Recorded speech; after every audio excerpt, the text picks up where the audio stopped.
Mega music stadium में चाहिए खाना सब। अभी अपने सुन रहल छी सिंगर लक्ष्मण पासवान जी के।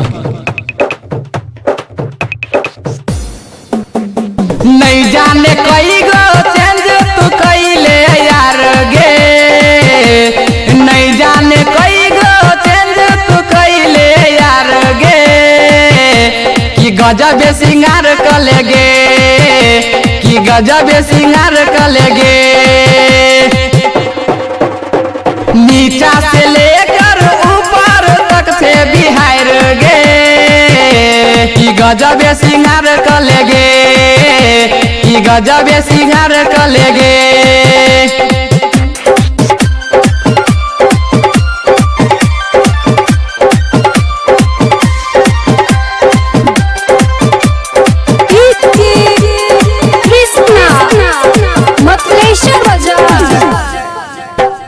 सबके बना बैठे दिलवा के जिया, हमरो बना ले अब दिलवा के पिया, हमरो बना ले अब दिलवा के पिया।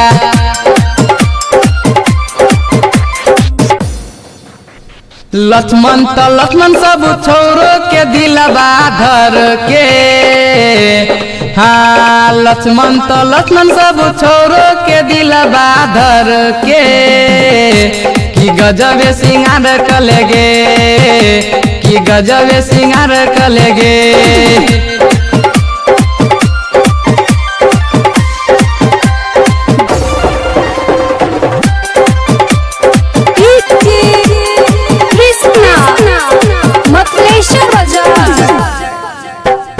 हाथ देखा के बोलबै छे किया, किया ने बनल मनमा के पिया, किया ने बनल मनमा के पिया।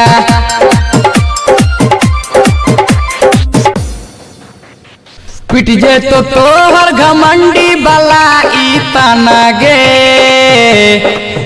हाँ टूट जे तो तोहर घमंडी बला ई तना गे, कि गजब सिंगार कले गे, कि गजब सिंगार कले गे।